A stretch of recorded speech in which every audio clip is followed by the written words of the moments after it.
Hello, people, and welcome to follow the final match of the first week of the World Team Carcassonne Online Championship group stage of season 6. Now, we are going to be streaming, as the title says, Croatia, Latvia in Group G. You can see that currently the group stage results are showing a lot of zeros, but that is because Taiwan was battling against Belgium earlier today, and those scores have not yet been updated, but they certainly will, I reckon, at the latest tomorrow. So now I would say that either actually Taiwan or Latvia is going to be the favorite of this Group G. Um, Potentially, maybe Latvia just slightly over Taiwan. But today's lineup you can see above me right there. On table 1, we have vegaorion going up against the current world title holder of the highest ever recorded ELO with base Carcassonne, Alexei Pekushev. That's Alexei LV, a holder of course, many other titles, but there are too numerous to really be listing out. Then on table 2, we have Sorimir Vlaj with the screen name Bluste. Was participating in the World Championships in just this past year, 2024, and came, I believe, it was his final result was a 6th, so a pretty decent final result indeed. And he'll be going up against Chris Couches, the 2024 MSO gold medalist, and thus, of course, has been has taken part in the World Championships lately. Well, recently, of course, just last year, but I do believe he has been there also on other years. Don't quote me on this, but I think he has been there like 1 or 2 times before. Then on table 3, we have Tomislav Puhinicek, Tomba 99, who's going to go up against a zone triple twos. Then table 4, Philip Puhinicek versus MrNumbers. So we are going to be seeing again some action of brothers. And finally on table 5, Lorena Erstig versus Napalm Eye. So, if you do want this to be a specific match, then do let me know in the chat, and we will accommodate your needs to the best of my abilities. Otherwise, we will be starting with table number 1, and we will work our way down from there.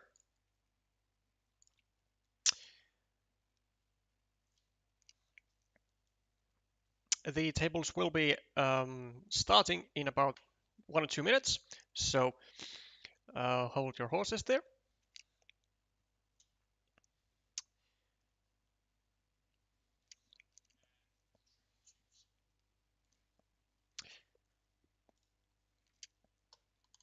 Now, in the meanwhile, we can actually quickly check the future matches starting next week. Not too many have been scheduled yet, but you can see that there is indeed a Finland Catalonia on. Wait, where's my drawing tools? There.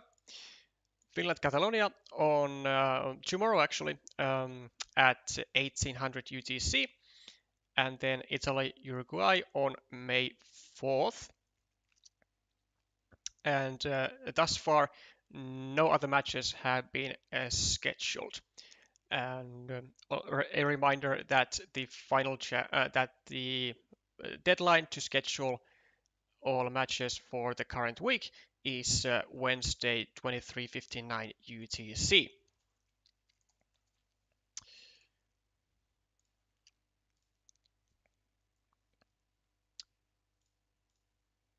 Now we shall dive in,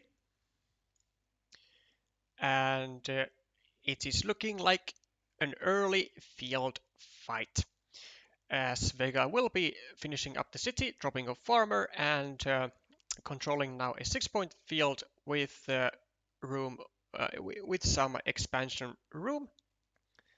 Let's say likely, I would say he's gonna go over here, start a new city. I mean, he could of course add this city to his existing one, but I reckon that would be actually fairly weak. And just the principle of two cities is, I feel like, a lot better here. Also exerting some pressure on this square where Vega is trying to build his road to.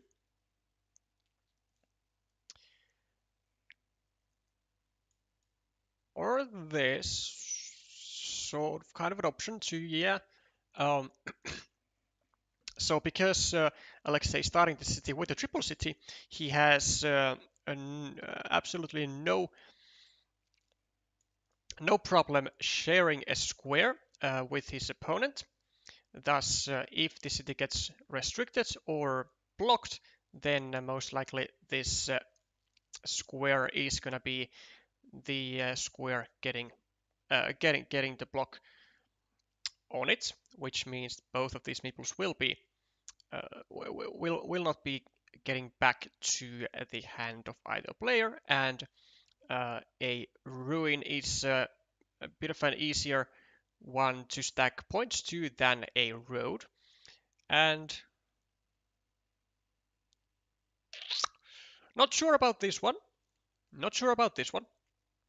Though Alexei, of course, has a contingency plan of going now over here, restricting this square to a crossroad, which I think he should be doing very, very soon, if not immediately, actually. Because, I mean, he was well aware that immediately after going here, the city and the road will be restricted to a starting tile, which is exactly what happens. And Alexei does immediately rely on the contingency plan, and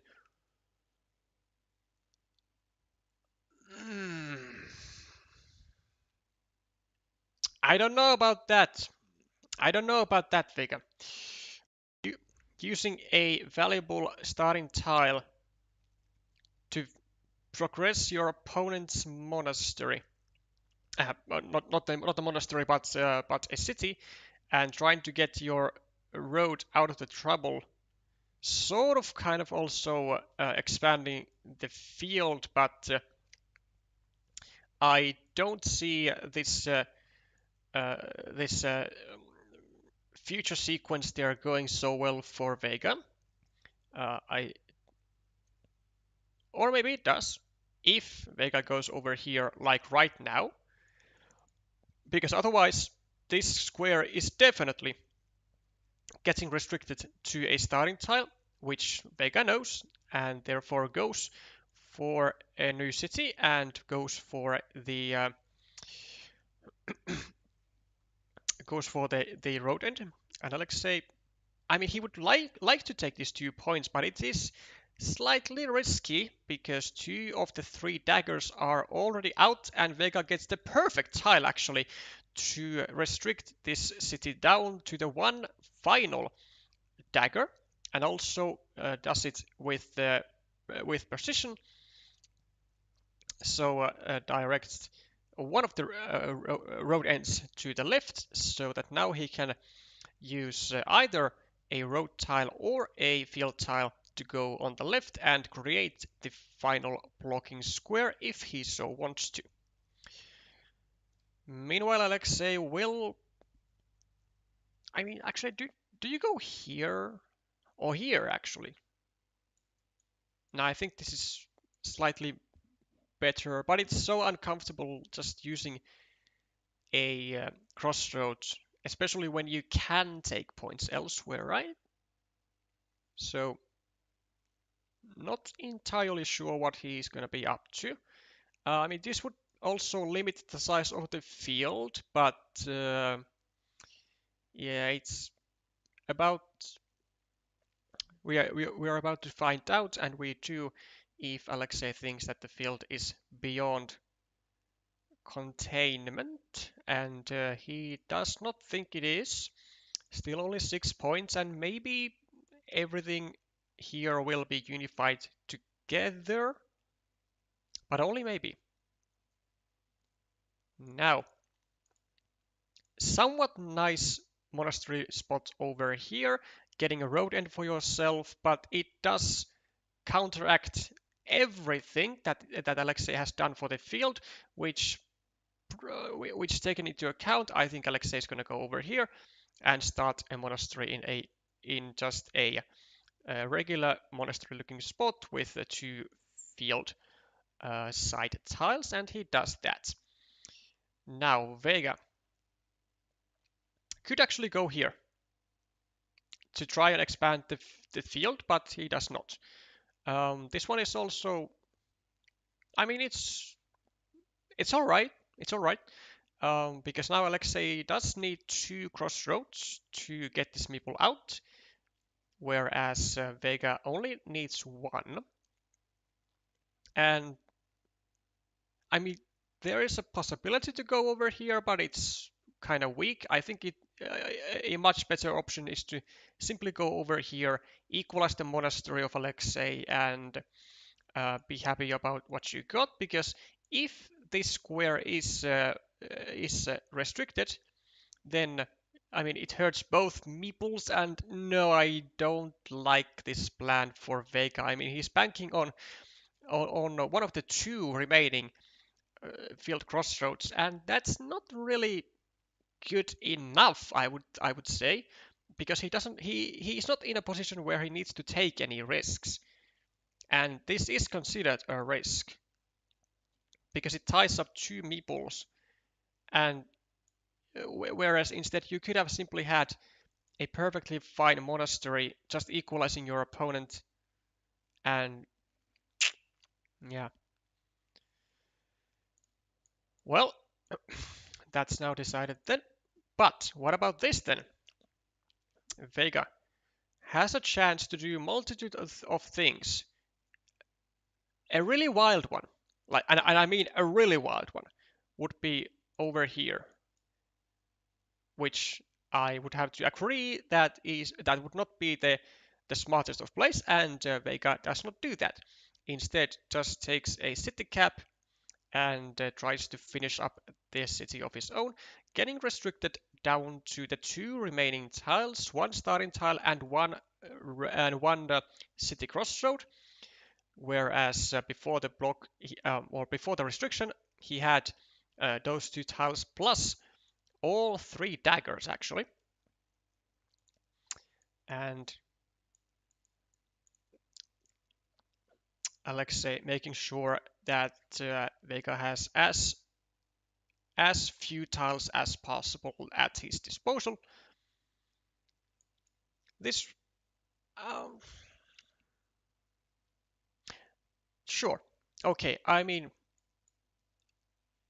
there is a clear principle. I mean, Vega trying to create more cities on his field, but finishing up one of these cities is going to create a field attacking opportunity, and this one can also be attacked by Alexei like really easily actually. So I'm not that convinced that this is the best course of action. Maybe would have just rather taken a couple of points. But let's see how it pays off for Vega.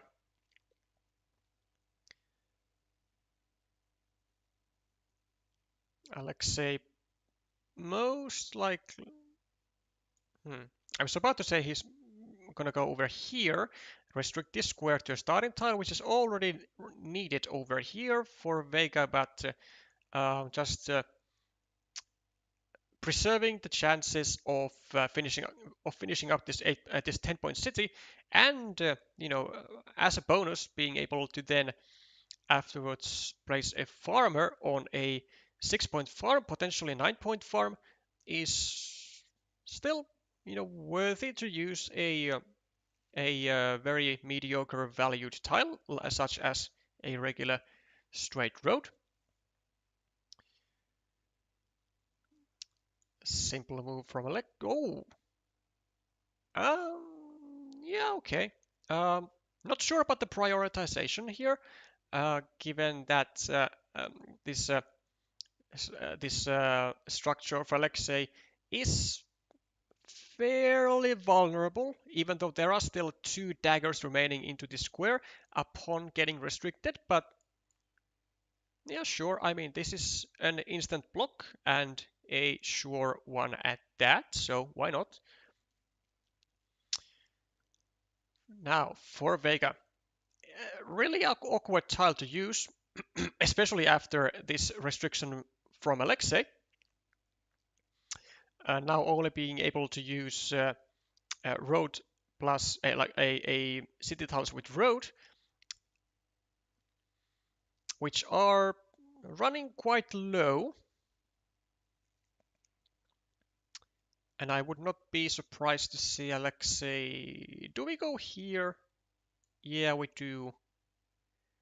And Vega does grab the final starting tile, which assumably is gonna go... What? Why on earth would you place it there? This is beyond me, because... Why? Okay, so look this one up. So after this tile, there were no more starting tiles, meaning that this was blockable with one move. But if Vega goes over here, then the city is not blockable with one move, except with the one final dagger, which Alexei will not be using over here. He will simply, he will of course simply liberate his own city in the middle. And there was also the one remaining city crossroad, which means 2 tiles to finish this city immediately, versus, I mean, like just well, one more tile actually, but an immediate chance of block, which is just far worse actually, like far worse than just going over here. Ay, ay, ay, ay. Well, he better hope that he draws the dagger, because that dagger is going to cause a world of harm if Alexei gets that, because that's going to be 11 points, actually. No, 12 points. Yeah, 12-point move. Well, he is drawing decent tiles. Yeah, not sure about this 3-point road. Not a fan.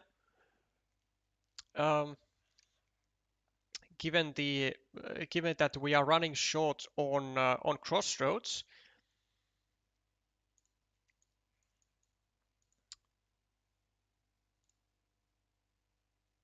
But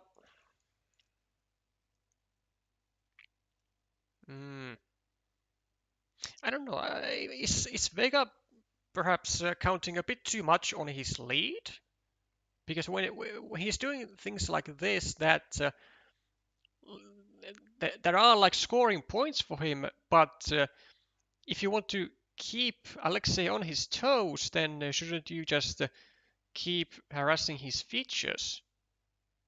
Because the quad city move is pretty standard to just be added to a city cap, and to make completing a city like this just a total nightmare.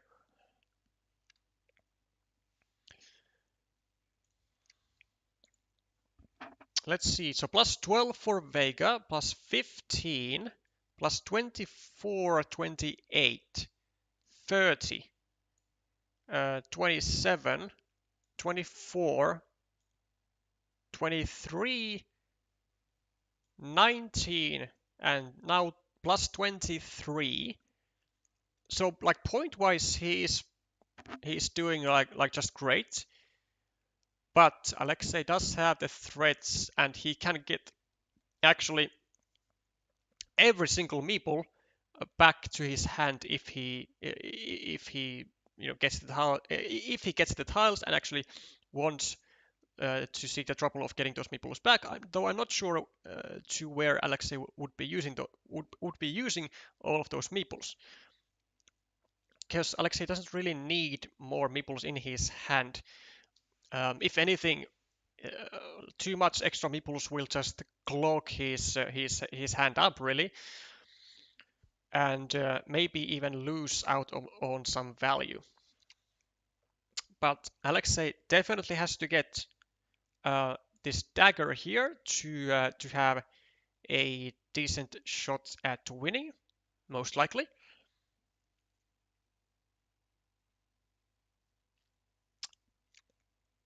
This makes sense. So Alexei is gonna try and get the maximum value out of that dagger, trying to also grab a long road, because upon finishing the city, he definitely wants to drop the farmer and not take the road. Which is exactly why Vega is bracing for impact for this dagger and pre-meeples the 3-point field, expecting it to be 6 points, and thus denying Alexei the joy of potentially being able to meeple a 6-point field. Good stuff. And now, what does Alexei come up with? There are no triple cities with road anymore, so a move like this would be really bad.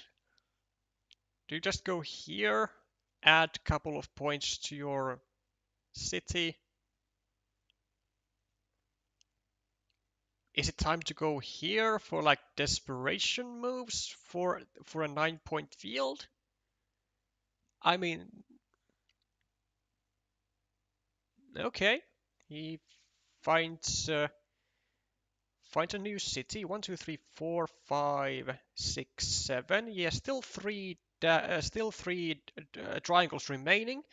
So would love to get just a hurl of triangles really here, and quickly finish up an 8 or even a 10-point city.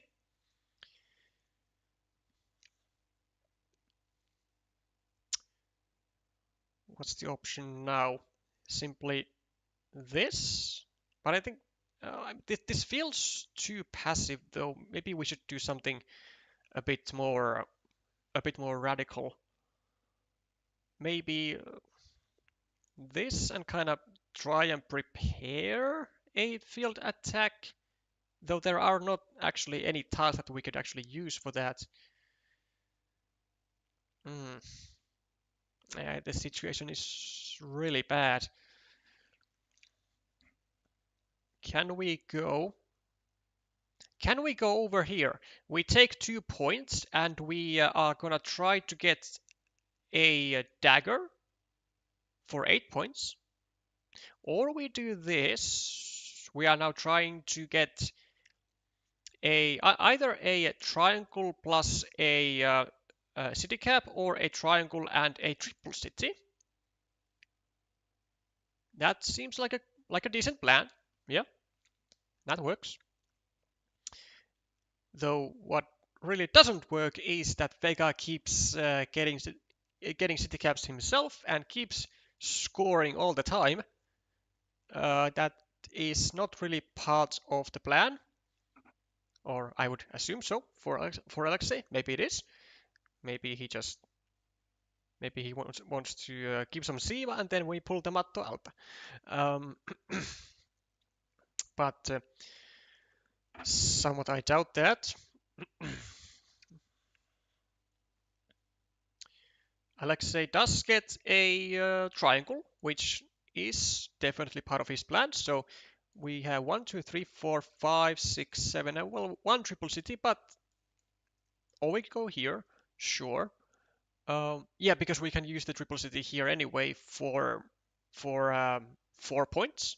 So 1, 2, 3, 4, 5, 6, 7, 8, 9, 10. So 3 city caps to go here. Well, actually 2, because one of those is a dagger, and a dagger is a no-no on this square.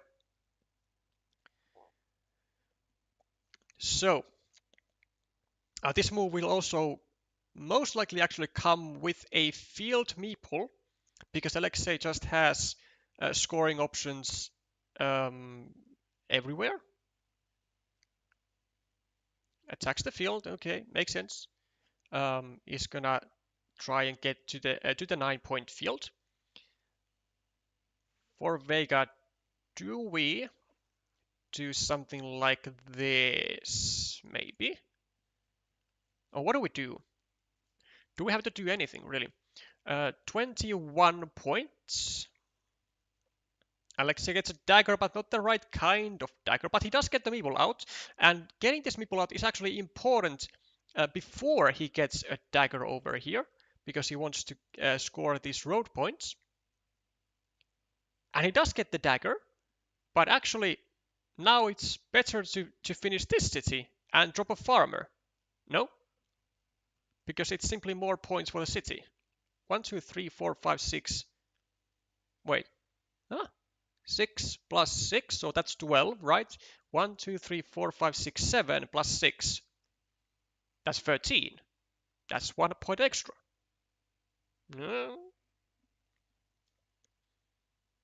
Actually not. Actually not, because because that creates also the second 6-point field, which then would go to Vega, and that is not what we want. That would kind of negate the extra 6 points here. So never mind. Scratch everything that I just said. But still -5 on the scoreboard, and -8 -3 equal -4 +2 +5 -3, but then the field -12. There doesn't seem to be all that much to be done for Alexei, unfortunately. Vega has to use these meeples somewhere just for 3-pointer fields.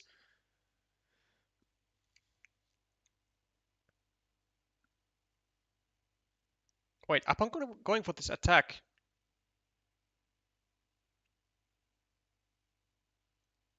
there was actually only one tile to go over here with, but there were 2 daggers. Okay. Yeah, but I mean, he did get the dagger, but it was just more important to take the meeple back and then be able to get the points over here than to simply join the field. So a bit of an upset win with the first game. I mean, let's of course note that these are best of 3 duels. So when you're playing Alexei, then one game ain't mean nothing. There's always just that one blunder that you need to do, and you get punished like big time. But looking great for Vega so far.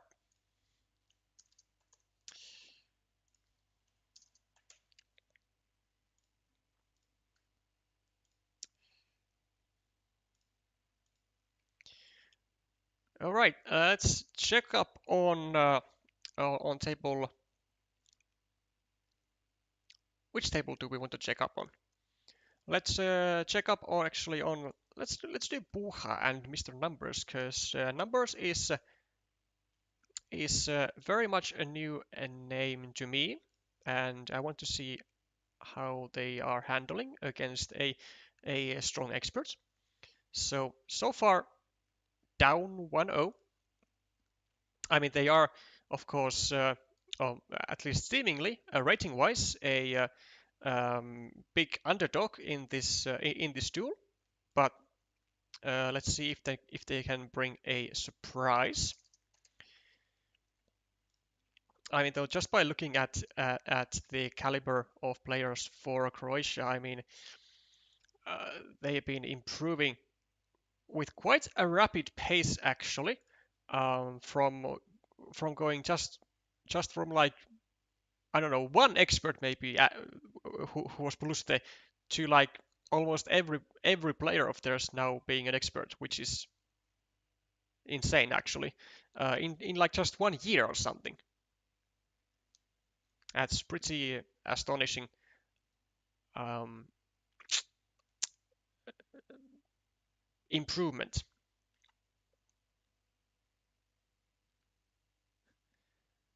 The plan to keep some Seema and then pull them up to Alta didn't quite work this time.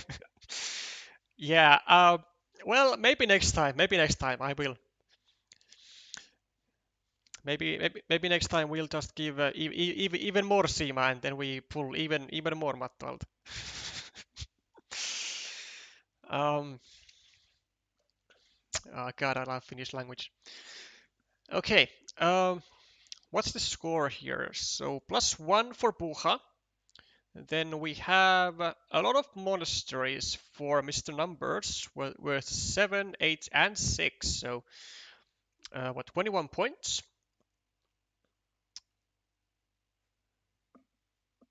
Oh no. Oh, wait, that was red. Okay, that was red. Never mind. Okay, so Numbers leaves himself with one out of finishing this city with a triple city with a road. Uh, yeah, sure. I guess it's a worthy effort to try and do. Especially when the city is as big as it is. So it could very well act as a decent win condition. Now there is going to be a 9-point field immediately after someone draws a regular straight road, and the one that is more likely to take the field is the one with more meeples, and so far it's kind of looking like that someone is going to be blue because Puha now has one extra meeple in hand, and his meeples seem to be more easily retrievable with a city cap here, with a road end here, and also this one retrieving would also come with a farmer. But maybe MrNumbers wants to drop a farmer first. No, he does not. It's fine. It's fine. Um, I mean, there is really no urgency in being the first one on this field, as it has a lot of access points. Or does it actually? After this straight road? Well, I mean, there is this one, but if you're blue, you don't want to do that. Maybe a curve like here, and then unify with this curve, and then we would be able to block the road. That's an option. But let's see what's gonna go down. +9 for Buha. +14, 16. What is this road actually? Looks like this road has been taken very early on, and only then has the city being completed. I would I would need to say by red actually. Now, a farmer? I think a farmer is okay here. Well, certainly for blue it will. Yep, for blue, finally getting a farmer down. And I mean, the reason why it was okay for MrNumbers to place a farmer here is because he actually had quite a sizable number of tiles that he can get a meeple back with. And it's just really nice to be on this field first because it doesn't really actually have many attacking squares or platforms. 1, 2, 3, 4, 5, 6, 7. Well, actually, it's only 2 tiles here. It's not that much. And 1, 2, 3, 4. Okay. Only 1 vanilla. So, well, it doesn't really matter now because MrNumbers already got the vanilla. But what does matter is Numbers attacking the city successfully, which has a lot of shields. And Puha doesn't even care. Doesn't even care. Wow. 1, 2, 3, 4, 5, 6, 7, 8, 9, 10, 11, 12, 13, 14, 15, 16. Yeah, there's only 2 connection tiles. It's quite bad. But it's of course good for MrNumbers. And one of those connection tiles is still the triple city with the road. I mean, Numbers is just doing... It's just racking up numbers. With the cities here. He has a city over here, a very juicy completable city over here, and likely completable city over here with city caps. Yeah, because there are no more Doritos, maybe one Dorito, 1, 2, 3, 4, 5, 6, 7, 8, 9, not even one Dorito. But there is a city cap, there's the first city cap. So do we go here or do we go here? It's actually a great question here.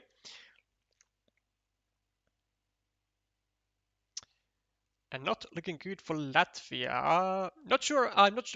I'm not aware of the other tables as of right now. But um, so far, what we have seen, or maybe you are just meaning generally for like this table specifically. That is correct. Not looking all that great, but the triple city will help Bucha by quite a lot. He does meeple it, although there is only one connection tile, and that is some sort of triple city, right? 1, 2, 3, 4, 5, 6, 7. Yeah, that is a cow tile, so a triple city with a field. So only one of those.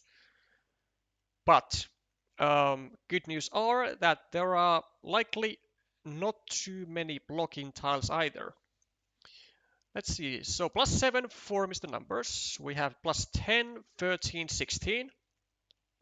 Then 12, 15, 18, 20, 24, 25, 30, 31,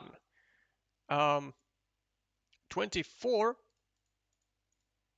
12, 20, 26, 23 extra for MrNumbers. Yeah, definitely not looking good for Puha.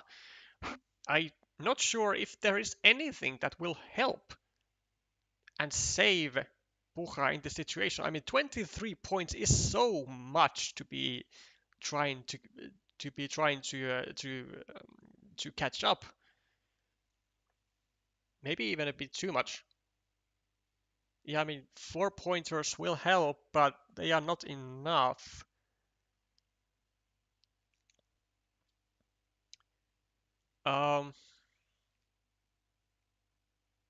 And there is the block also, so this connection will not be happening with a cow. And now a cow is pretty much useless for Puha. It's only gonna be worth 1 point, which is, well, pretty much equal to nothing in this specific scenario.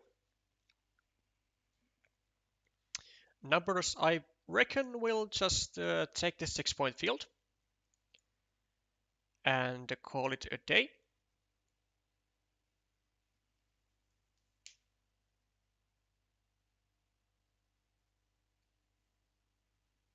Actually, what am I saying? It was it's Numbers who is like ahead, so it's definitely looking good for Latvia in this one. I might have misspoken a little bit. Okay, nice move by Numbers, recognizing that there was still a a curve remaining, which would be able to get 3 points to Puha. But now Puha will be able to grab this field though. Or not. I cannot understand this move. I don't know why Puha would be going here just for one more just for 1 point, because he's not going to do anything else but get a 6-point field on his final move, and Numbers is now.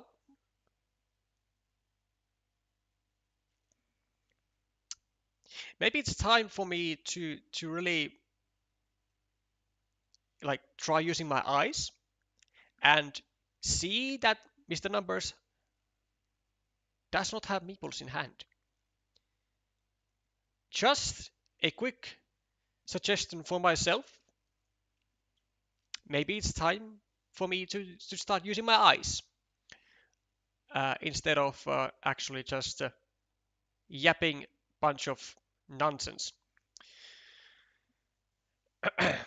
So obviously these moves, all of these moves were affected by the fact that Red did not have meeples in hand, so he can't even take the 6-point field. Duh. Uh, no one noticed anything, and we will not remember any of the words that I said. Please and thank you.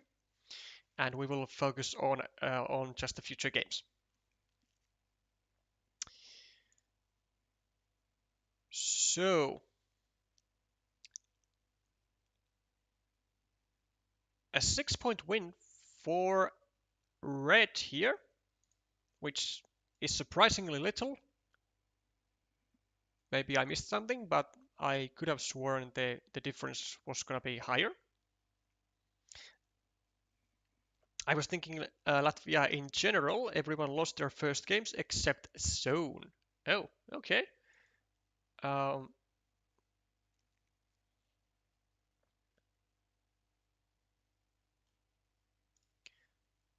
well, except Zone. Oh, wait, this was. I forgot about the fact that this was the second game between these two players. Totally forgot about that. So yeah, I mean it's late. I've been streaming a lot today. Give me a break.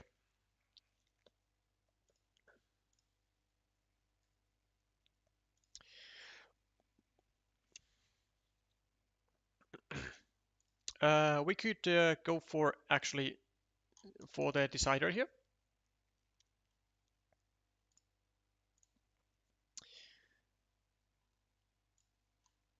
Just because I kind of like to switch to a stage where we feature like one game from a table and then some full game from another table, and usually it then comes as starting with any table and then streaming like one and a half games, kind of from another table. So we are going to be trying a, uh, a stuff like that. So Bucha going for a loop and attacking on features, also has been able to get the first 4 points, whereas Numbers still without points, but has the first monastery of the game. And actually really difficult tile to place. I think we no. No, no, no, no, no, no, no, no, no, no. Not this. Uh, if and when we use this to on our opponent's road, because we kind of have to, I think a much better one would be going here and then facing the city to the right and me pulling the city. Because we don't want to give an easy road end or an easy loop for Puja, but we do want to get advantage of that road end piece for our own road, which would be handy, for example, with this tile, going over here, starting another city, finishing the road from this end. But now we are in a much more difficult position where we have to um, make this road longer, and it's still not really clear as to what's going to happen to it. Yeah, I feel like we lost a lot of value there, or maybe not like a lot, but it is an imprecision, I want to say, if not a mistake. So stack monasteries, good, excellent stuff. Then Puja, probably here, just easy 8-point finish before a quad city comes and destroys our dreams and hopes and everything else. This is pretty dangerous. But this is of course a a pretty clear move as to why we do it. We just want to add a point to our road and kind of keep our road safe. But because we are relying with two meeples on the square, it is really not that great, um, because now the square is actually vulnerable or even attackable by Puja. If he wants to, like a city cap here, go for a triple city, a city cap, get off with a 12 or 14 point field, 12, with a 12 or 14 point city. Puja going for a monastery disruption, not wanting to see another monastery being added, but a monastery is not drawn. A vanilla is drawn, and Numbers says thank you very much for free building. Puja, yeah, I think the other way around is actually would actually be better. So roadside upwards, because then this square can actually be blocked, whereas now there is no tile that can block it. There are only tiles that can reduce the connection possibility to 50-50, which would also be like okay, but you know if you have a chance to go for a full block of two meeples and be left with a growing ruin, that sounds pretty great to me. And Numbers does get a triple city with a road, which would not have been possible if we go over here with the road side up. But apparently Puja has this calculated. Puja gives some leeway and then is going to attack full force, and this was all just a remarkable trap set for red, and look at the result. A wonderful, calculated, coordinated result known from the end of times.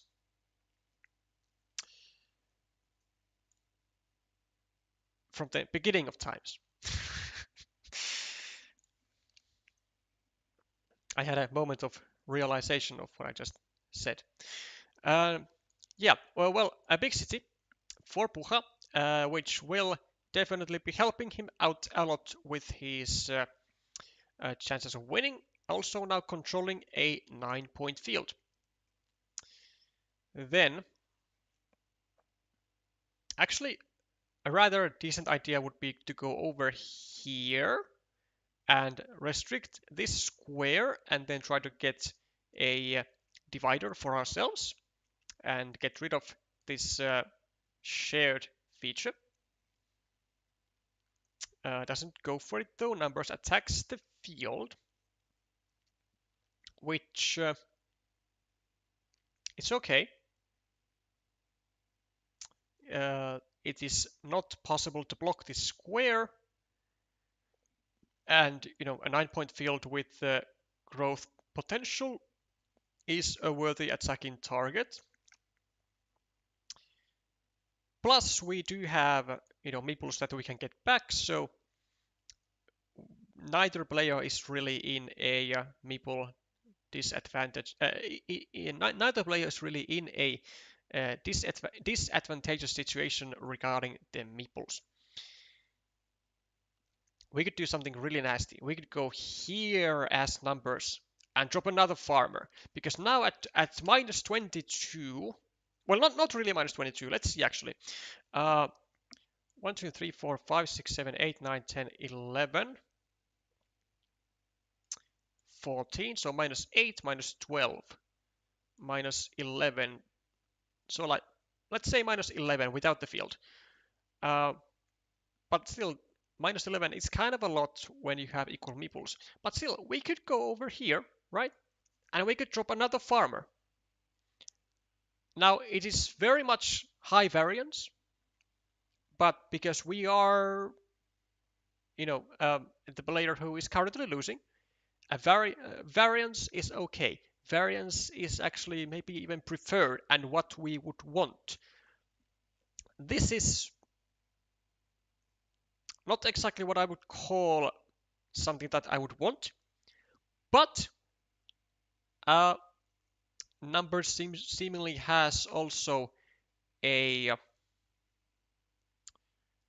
clear sight of what tiles are to come, as he foresighted Puha having a regular monastery in hand, and then Numbers having only one potential monastery here. But look at that. We do get it. We do get it. Now, it would be, of course, really nice if we had two farmers on the field right now, but okay, it's all fine. We are on the field, and we also got the city completed. I maybe would have preferred to be on the field, though, instead of the road, but okay, that's fine. Now, where do we get the rest of our points? Because we are still significantly behind, or so it seems. Puha takes a field. Looks like a great move. Already 6 points on the field with now 2 city caps, which he will immediately take advantage of. I don't really see him going here, just because this doesn't really help him anywhere near as much as it does over here. And Numbers restricts the both of the monastery finishing squares to curves. Which are they even remaining? 1, 2, 3, 4, 5, 6, 7, and a road monastery. And Puha gets a curve. Not so great news for Mr. Numbers then. Now we are really in trouble. Well, we can take 4 points. Then we should probably look to actually maybe 4 points might be even too little. Yeah, this is exactly what I was gonna suggest. Maybe we ignore these 4 points. Maybe we just take a 10-point city instead. And I like this. I very much like this. Because now we go for big features. Also, this creates more variance with a potential 5-point road, which I also like, which is also what we needed. Alexei at -11 with 9 tiles remaining. Ooh. Well, quite a quite a remarkable upset if Vega just simply wins 2-0 against Alexei. I'm gonna have to give Vega a round of applause because 2 wins against Alexei in a row is not something that even I can do on a regular basis. It's pretty hard to do. So Puha with a field Dorito just adds a point. Yeah, that's fine. Okay, now drop a farmer. Good, excellent. Now we have 2 more monasteries to fit into this square and to get to this field. Puha will be finishing up his road, which unfortunately gives him a meeple back. Well, unfortunately for numbers perspective, for numbers, this uh,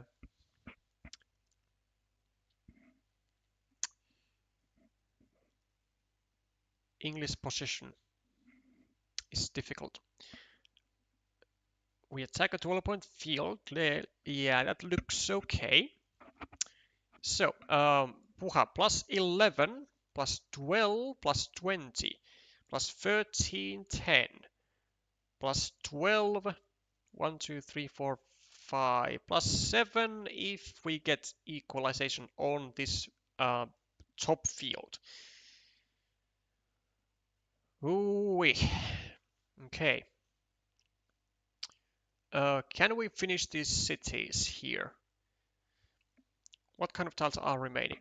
Well, Puha says he can. 1, 2, 3, 4, 5, 6, 7, 8. Still actually 2 Doritos to go, plus 1, 2, 3, 4, 5. Actually 3 triple cities, well, 2 triple cities and a quad city. So actually plenty of tiles to fit into this square. And 2 of those are triple cities with a field, so why don't we actually go over here and take this city? Looks like a decent option, no? Oh, but does it... Yeah, it would actually, or would have messed with our Dorito chances, but numbers does get the Dorito. Is it the final Dorito of with road? 1, 2, 3, 4, 5. It is. So now, so numbers can go here with a full block on this city. Not meeple this. Good. 1, 2, 3, 4, 5, 6, 7, 8, 9, 10, 11, 12. There is one city cap to fit into this square that would get us 11 points, which is drawn by Puha for 5 extra. 5 because it's 8 points for the city, but it's 3 points for the field. Now, numbers unfortunately doesn't really do much with a quad city, and unfortunately, what is most unfortunate is the fact that he was not able to prevent this wonderful field connection opportunity over here, though I mean there must be tiles remaining that will be able to get Puha into the field, but I don't think he even needs to attack the field. There is a road monastery still, so the attack onto the top field is still live, and I reckon Puha will be going on the attack on the lower field. He's likely just checking which tiles are exactly remaining. So there is a cow tile, there is a road monastery. I believe this is the final curve. there was this and 2 other tiles. 1, 2, 3, 4, 5, 6, 7. Well, there's the road monastery, and the connection is received.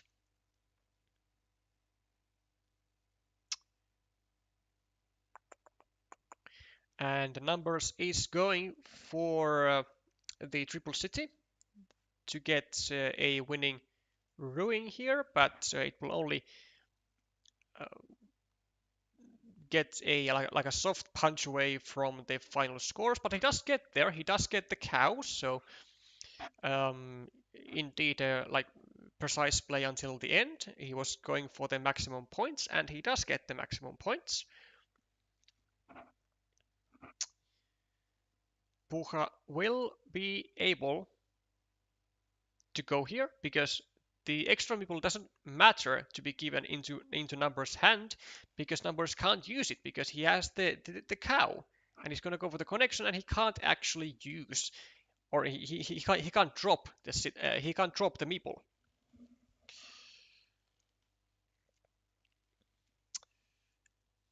Happens even to the best ones. Oh, a 2-0. Very much an upset, a loss on table 1 with Vega taking a win. And now followed by another Croatian win on table 4, I think this is. Yeah, table 4. So Croatia in a very nice order at the moment. Puha takes the decider and Croatia goes in the lead. And then we shall, first of all, let's check indeed the the decimation of what has happened here, with Vega being an absolute beast and taking down even more of a beast. Just taming the Latvian here with the 2-0 score and taking another point to Croatia. And now a lot of force wins for Latvia are pending. And due to us getting some information that a lot of the Latvians lost their first games, not sure what's the verdict here. Verdict is that Croatia has already won the match. That's the verdict, as Vladimir Vlaic also takes a 2-0 win against the 2024 MSO Grand Prix gold medalist and sends him to the underground. So 3-0 for Croatia, and then let's see what table 3 brings us with the other Bohinichek brother Tomislav. 99, where Zone and Zomba are having a decider, so at least someone has won games for Latvia and making things a little bit tighter. And now these are, of course, not anymore for the match decisive games, but these are very much important in terms of the tiebreakers, which will come into play if your team places third on your group.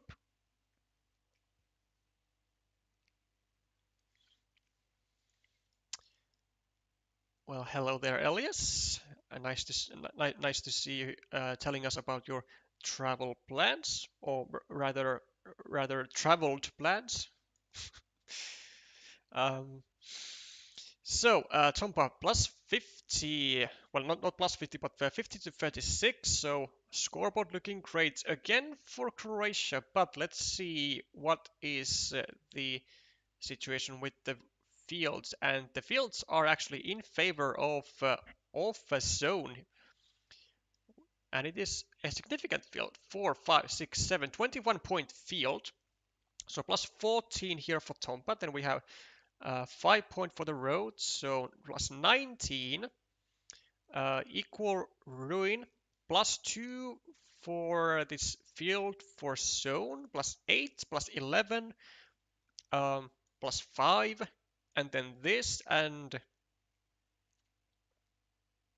wait, plus 5, plus 3. Plus 3 for zone, and the attack is coming. 1, 2, 3, 4, 5, 6, 7, 8, 9, 10, 11, 12, 13, 14, 15. A lot of connection tiles still remaining, and Tompa immediately gets one of the connection tiles. So now, wow. I mean, now things are looking even worse for Latvia. So what? 3 plus 3 for zone after this. 1, 2, 3, 4, 5. Like minus 6 for zone after this, right? So is there anything that the Latvian can do? Anything at all? I don't think there is. Is there a road monastery? There is a road monastery worth 8 points, but even that will not be enough for zone. It will only give him, it will only place him to plus 2. And as long as Tompa takes 3 points with his final move, he will guarantee himself the win. And there is a 4-pointer spot. Actually a 5-point spot. So if Tompa just goes over here, takes the road, it's gonna be an automatic win. He doesn't need to rely on actually getting the road monastery. What's the final tile other than that? Oh, it's just a connection tile of some sort, right? So 1, 2, 3, 4. Another row triangle. 1, 2, 3, 4. 5. 1, 2, 3, 4. I think it's a field Dorito, which means that Tompa can just go over here with pleasure, take 5 points for the road. If he gets the road monastery, then he just wins anyway because Zone doesn't get it. And if he just gets the field Dorito, he can just go here, add another extra point. So 6 points for 8, not bad. And right into the sunset. So seems to me that this is the best course of action. Now he can still lose if he goes for like some field attacking way with a road monastery.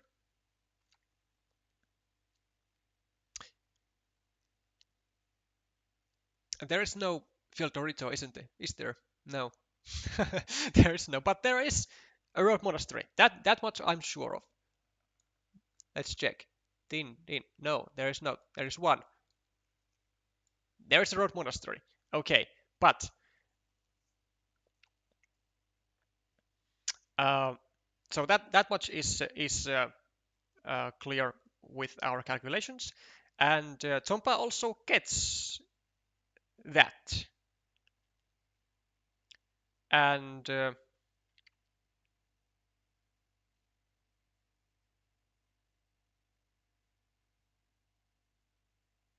yeah, that's all he wrote. That's gonna be another win for Croatia. That's gonna be 4-0. Wait, is Latvia gonna get swept?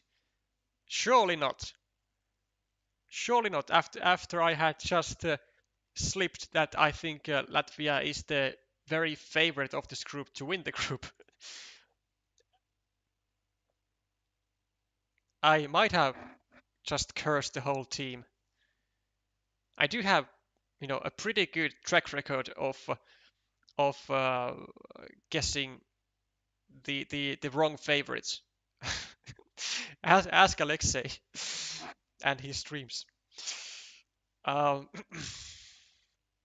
okay, well, another win for Croatia as Tompa goes and wins the decider against the zone 222. And now Lorky. Surely, I'm not even gonna say. We're just gonna check the result if it has finished. Oops. Uh, and it has. And oh my lord. Oh my lord. That is this is a grave day for Latvia. Wow. You know, if there was a betting site for Carcassonne and WTCOC results would be something that you could bet on. This is a 5-0 win for Croatia over Latvia. It's not exactly what I would be putting on my betting list. Wow. 2-0 for Lorky over Naples. Jesus Christ.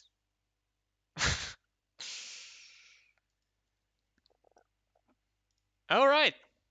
All right. Well, we have seen a few sweeps today. First with Finland, Australia, then with RCP sweeping Uruguay, and now even Croatia sweeping Latvia.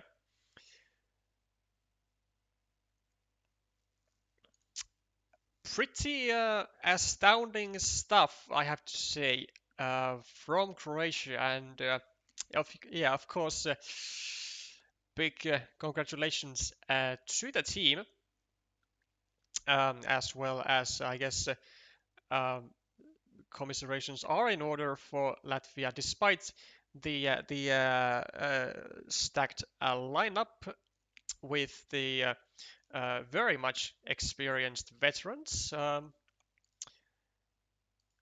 It was still not enough today, as Croatia is on strike.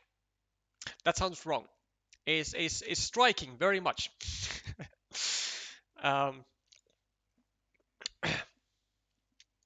well, that is going to conclude the first week of WTCOC. We can quickly take a look at all the standings here just to wrap the week up.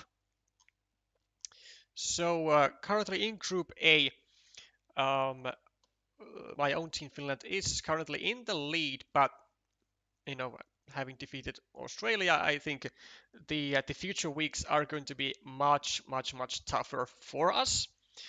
And um, I'm not even going to say anything. I think the standings are going to change. I think that much.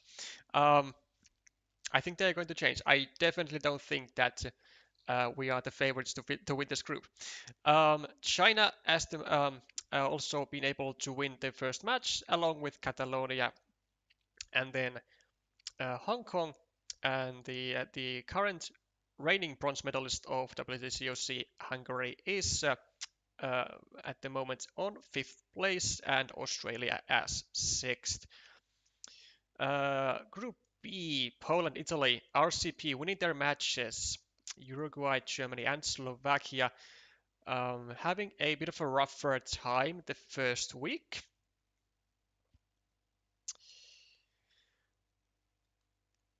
Then the death group, Ukraine, Thailand, Romania. Ukraine unexpectedly actually in the lead. Mexico, Lithuania, and Portugal being able to put up some resistance, but Not quite enough for a match win yet, but I mean, in this group, really, I would say any one of these teams can beat any other. Group D, Greece taking a win over United Kingdom, and then today we saw Colombia taking a 4-1 win against Guatemala. Chile so far has a break time, and now Chile will of course be matching up the next 3 weeks. No, sorry, 4 weeks, of course, 4 weeks, and then Netherlands, Japan. Pretty sure Japan did reign victorious. No, did it? No, I'm gonna have to cheat a little bit. Um, get rid of that. Uh, let's cheat. Why am I going here? I can just check it from here. uh, yeah. Oh, now. Okay. Add Netherlands to also to the list of teams that were swept today and this week, as Japan took a 5-0 win against them. That's rough time. Okay, so Japan, I mean, I would say a clear favorites out of this group, having 4 world titles out of 5 seasons, and then I believe it was Malaysia hasn't played yet, and Czech Republic versus United States. US actually pulling up ahead on the first week, so that's definitely already a nice improvement over the last season. I believe in 2024, United States only managed to get one match win, so now they already have that, and now everything extra is just improvement on the previous season, which is always kind of nice to know. But of course, that is not to say that the US or really or of course any of these teams is going to be uh, be just sliding into victory or defeat in the future weeks. Group F, France getting a win over Spain with a tight 3-2, and then Argentina, Brazil. Shamefully, I streamed this myself, but I just can't remember the result. I think it was like 3-2. It was 3-2 in favor of Argentina. So tight matches in Group F. Vietnam still waiting for to be matched up, and it'll happen next week. And then Group G, where Croatia pulls up in the lead with a sweep, and then Tunisia has not yet played. Taiwan, Belgium has gone 3-2 in favor of Taiwan, and so Belgium. I mean, honestly, I want to say that Belgium is a bit of a cursed team because because I can't immediately remember a match of WTCOC specifically in which Belgium would not have finished with a score of would not have finished with a score of 3-2, either winning or losing. I think it has happened a lot, and looks like they are about to continue on that path. Okay. Um, so as a reminder for the next streams of next week, Finland Catalonia tomorrow at 1800 UTC, and Germany and Slovakia have also confirmed the date. Also tomorrow, just half an hour after the start of Finland Catalonia. and then Italy, Uruguay on May 4th. And otherwise, I expect there to be, honestly, again, a lot of weekend matches because, usually weekends are obviously the times where people have more time in general and it is easier to schedule the matches too.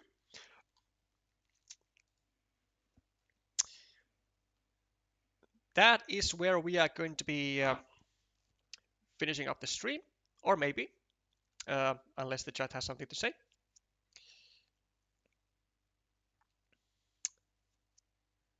There is a lot of stuff. Mostly Elias. Let's see what you'll be saying. Um,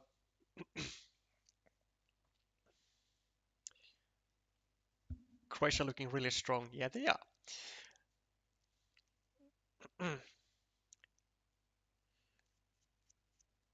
Just some homework to do in team practice. Yeah, certainly so. We can always learn stuff from defeats.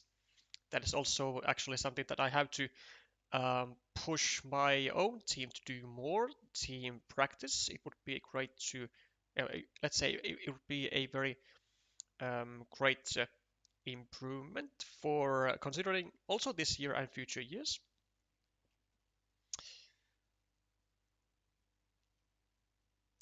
Yeah, I'm not gonna be blaming you, Elias, for being asleep during Finland-Australia match. It would have been pretty rough for you uh, to be alive, let's say, um, waking up at maybe, I don't know, 4 a.m., 5 a.m. Mexican time, something like that. Um, yeah, Japan won 5-0 also, as we saw. Okay, now that is where we are going to be wrapping up the stream. Thank you for joining, and thank you for sticking all the way until the end. If you do enjoy this kind of Carcassonne content, then there is a very easy way to support the channel by subscribing on it and giving a like on the streams and on the videos if you do enjoy them watching. I will see you again next week with some more Carcassonne content. Bye for now.